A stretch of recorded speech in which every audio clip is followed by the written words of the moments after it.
Topic पढ़ना है वो चैप्टर 6 है। उसमें न्यूक्लियस के बारे में।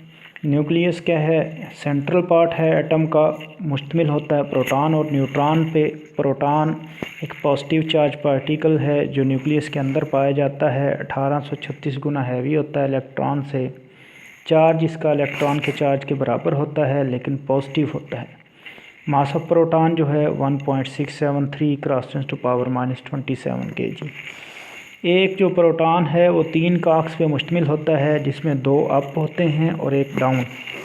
अप पे चार्ज +2/3 होता है और डाउन पे -1/3 होता है। इस तरीके से टोटल चार्ज प्रोटॉन पे पॉजिटिव आएगा।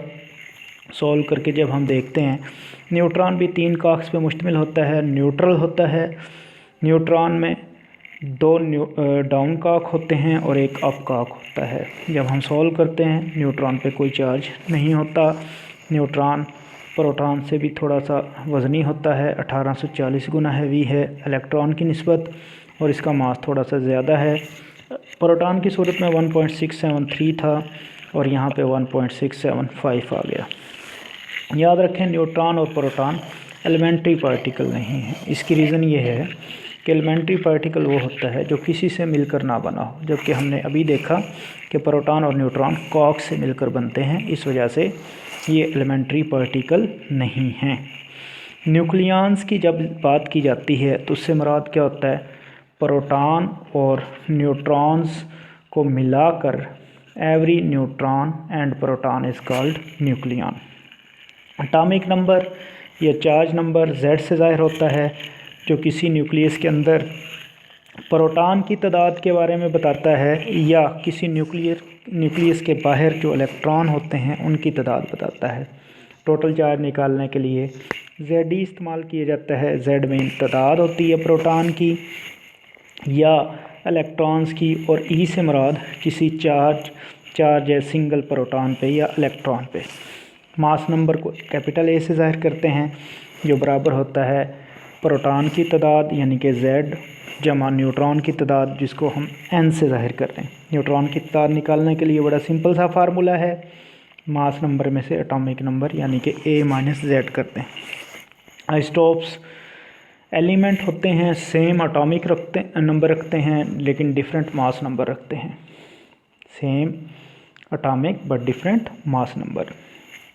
आइसोटोप्स में केमिकल प्रॉपर्टीज सेम होती हैं। उसकी वजह यह है कि तमाम आइसोटोप्स के अंदर इलेक्ट्रॉन की तादाद या प्रोटॉन की तादाद सेम होती है।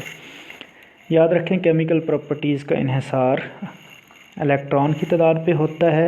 इलेक्ट्रॉन की तादाद आइसोटोप में सेम होने की वजह से केमिकल प्रॉपर्टीज़ सेम होंगी।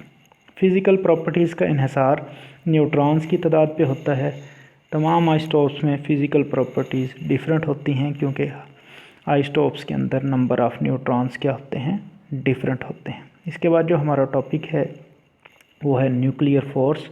हमने अभी थोड़ी देर पहले पढ़ा कि न्यूक्लियस मुश्तमिल होता है प्रोटॉन और न्यूट्रॉन्स पर।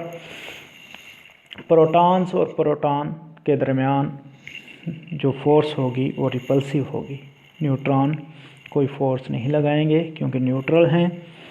अगर हम देखें न्यूक्लियस पर 2 फोर्सेस अमल करती हैं, एक है कूलम्ब फोर्स और दूसरी है ग्रेविटेशनल फोर्स। कूलम्ब फोर्स जो है वो रिपल्सिव फोर्स है क्योंकि प्रोटॉन को रिपेल कर रहा है, और दूसरी जानिब ग्रेविटेशनल फोर्स क्या है? प्रोटॉन और प्रोटॉन के दरमियान एक अट्रैक्शन की फोर्स है। अगर हम इलेक्ट्रिकल और ग्रेविटेशनल फोर्स की रेशो लें तो हमारे पास जो आंसर आता है वहाँ से पता चलता है कि इलेक्ट्रिकल फोर्स 10⁻36 टाइम्स हैवी होती है, ज़्यादा होती है बनिस्बत ग्रेविटेशनल फोर्स से। तो पता ये चला कि रिपल्सिव फोर्स बहुत ज़्यादा है जबकि अट्रैक्टिव फोर्स बहुत ज़्यादा कम है।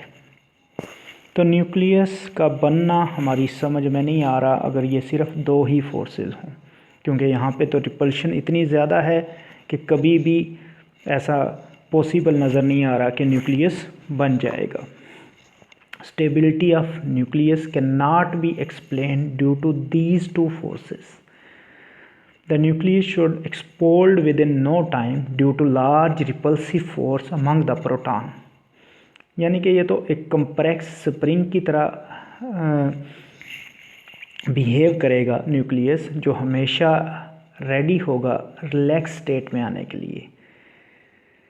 लेकिन हमें पता है कि न्यूक्लियस बनता है तो पक्की बात है कि इन दो फोर्सेस के अलावा कोई और फोर्स भी है जो न्यूक्लियस को बनने में मदद दे रही है। उस फोर्स को हम स्ट्रॉन्ग न्यूक्लियर फोर्स या शॉर्ट रेंज न्यूक्लियर फोर्स कहते हैं। याद रखें, ये जो स्ट्रॉन्ग न्यूक्लियर फोर्स है या जिसे हम शॉर्ट रेंज फोर्स कह रहे हैं, ये कूलम रिपल्सिव फोर्स से बहुत ज़्यादा स्ट्रॉन्ग होती है। और लेकिन इसकी वजह यह है कि ये सिर्फ शॉर्ट रेंज पे लगती है, यानी कि एक प्रोटॉन दूसरे प्रोटॉन को बाउंड करता है स्ट्रॉन्ग न्यूक्लियर फोर्स से, लेकिन वो रिपल्शन फील करता है तमाम प्रोटॉन्स की। Short range force short range इस वजह से है क्योंकि ये बहुत कम फासले तक लगती है। The Coulomb force is much weaker than strong nuclear force but it act as a large distance. यानी कि जो कूलम फोर्स है वो लार्ज डिस्टेंस पे अमल करती है, और न्यूक्लियर फोर्स जिसे हम स्ट्रॉन्ग न्यूक्लियर फोर्स कह रहे हैं वो शॉर्ट रेंज है। हैवी न्यूक्लियस के अंदर नंबर ऑफ़ प्रोटॉन ज़्यादा होते हैं, जिसकी वजह से coulomb repulsive force strong nuclear force पे डोमिनेट कर जाती है और न्यूक्लियस की स्टेबिलिटी ख़त्म हो जाती है। हम देखते हैं कि वो एलिमेंट जिनका एटॉमिक नंबर 82 से ज़्यादा हो और मास नंबर 210 से ज़्यादा हो वो कम स्टेबल होते हैं, दूसरे लफ्ज़ों में वो रेडियो एक्टिव होते हैं। अगर हम न्यूक्लियस के रेडियस की बात करें, न्यूक्लियंस आर हेल्ड, न्यूक्लियन से मुराद जिस तरह हम पढ़ चुके हैं क्या मुराद है, proton and neutron, held together due to nuclear और short range strong nuclear force. As a result of short range nuclear force, the shape of the nucleus is approximately spherical. The volume of nucleus is directly proportional to mass number. Greater the mass, greater will be volume, are directly proportional to cube root of mass. Proportionality sign को ख़त्म करें, constant आ गया जिसको क्या नाम दे रहे हैं, are not है 1.2 क्रॉस 10⁻⁻15 मीटर, 10⁻⁻15 को फेमटो पढ़ते हैं। तो यही हमारा आज का